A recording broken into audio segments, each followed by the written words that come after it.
So this is notable, and that just has to mean that Greedy Vance had to looking at what he was taking in, and he had to say, you know what, I probably made a really good choice joining this secondary.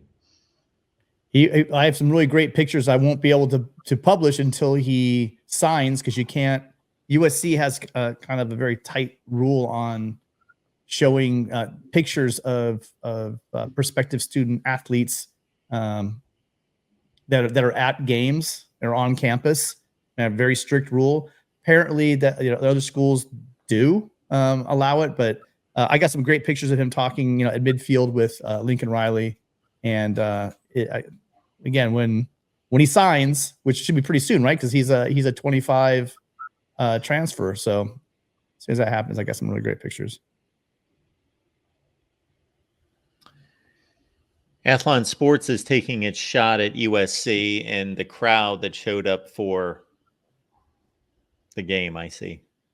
I won't take a shot at USC. USC's done everything to get a crowd there. I'll take a shot at our fans. You know who you are out there. Why not? I mean, was it too expensive being free? Maybe $30 for parking, so you could have brought the whole family to a football game for $30. I know it's tough. I mean, again, there's a soccer game going on. There's a bunch of stuff. There was a Dodger game. There's a lot going on. Lakers playoff. Well, no, there was no game, but there was no. We haven't seen SC football, in months, and you had an opportunity to go see all these young guys play. This new coaching staff. I don't get it, you guys. I mean, my dad tells me this is not a new thing for USC. This goes all the way back to the McKay years, where we had national championship teams playing in front of 55, 60,000 fans in the Coliseum. And, I don't get it. I get that there's a lot of things to do. Me personally, you only get 6 or 7 of these things a year, and then throw in a spring game. So you're getting out to the Coliseum 8 times a year. I mean, I don't know. For me, it's not much of. Even if I wasn't covering the team, I would have been there like I've done for years and years with my kids. So yeah, it was a very poor. It was the worst one I've seen in years, going back even to Helton. I mean, it was a very bad crowd, very light. I remember looking down and saying, literally, where is everybody? So. Well, this is role reversal here. Usually I'm the bad cop. Tim's the good cop. Tim is optimism and sunshine and honey, and I am vinegar and, hard liquor. But here it's role reversal. Lincoln Riley wasn't going to open up the playbook, and it's a glorified scrimmage. It's not all that long. You don't have Caleb Williams to show off the Heisman Trophy the way he did a year ago at the spring game. It wasn't as much of a superstar gathering. So to me, spring game attendance discourse, that's just overplayed. If we want to carry this thing out, if we want to play this thing out, upper decks at Oklahoma and other stadiums at football schools were empty. The lower bowls were well filled and attended, but what is the standard, right, for mature or acceptable spring game attendance? Is it 30,000? Is it 60? Is it 80? Where's the acceptable range here? So that just goes in all sorts of different directions. And I would just plant my flag on this discussion of, hey, on Saturday, when your team needs you, when it's game day, when it's live, when everything is really important to the coaches, the players, to the people in the athletic department, are you buying tickets to support your school and your football product? Are you there in the foxhole when it really counts? To me, that's the measure. Spring, ride a bike, do some kayaking, go to Northern California and have a picnic lunch under the redwoods. I mean, do whatever you want, but be there in the fall. That's where I plant my flag, and that's where I draw the line. There's 45 other weeks to do that crap, Matt. You got 7 to 8 of them where you can go to college. Yeah, to each their own. You're right. And if it was just spring game these guys don't show up to, that would be another thing. But outside those Camelot years with Pete, right, where everybody was just hitting on it was just And we have to remember, I try to remind people all the time of this. There was no professional football in Los Angeles when Pete was selling out 93,000. Now, that's a good point for all the people that are in different parts of the country saying, you guys can't sell out a game. Oh, yeah, the blah, blah. Well, when we didn't have 2 NFL teams playing right in the same city, as well as another college, UCLA back in the day, when they used to have tarpless Rose Bowl with actual fans in the stands, that is the kind of competition you are going for football eyeballs. So that 93,000 we saw, and it was anyone ever tells you that the Coliseum can't rock, believe me, Mark, that Notre Dame, yes, but the Ohio State game where USC had Ohio State at home in the Coliseum, that in 2008, that was an absolute party from kickoff to end, and it was about one of the loudest environments that I've been to.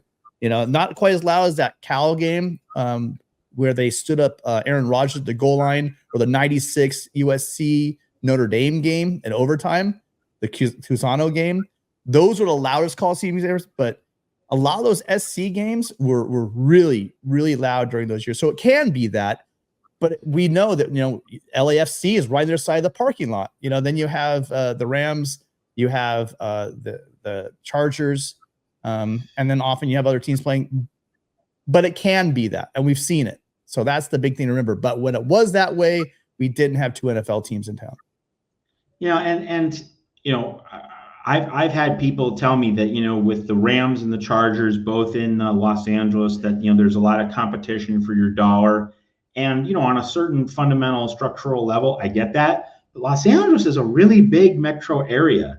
And the idea that, those 30,000, so if you have like 60,000 attending a USC game instead of the sellout crowd of 79, the idea that those 19,000 fans that aren't showing up to provide a capacity crowd, not all of those 19,000 fans are rabid Rams or Chargers fans.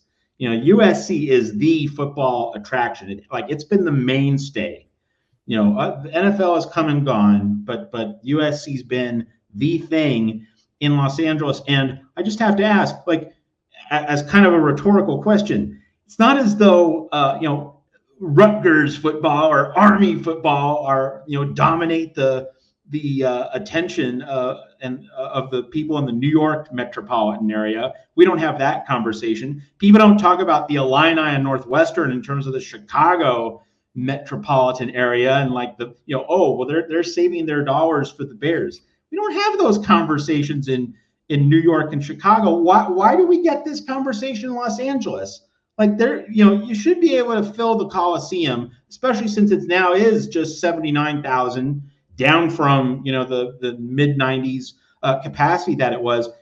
Let's remember, we give UCLA grief, and I would add rightly so, about putting the tarps so that over seats so that USC fans can't attend that game.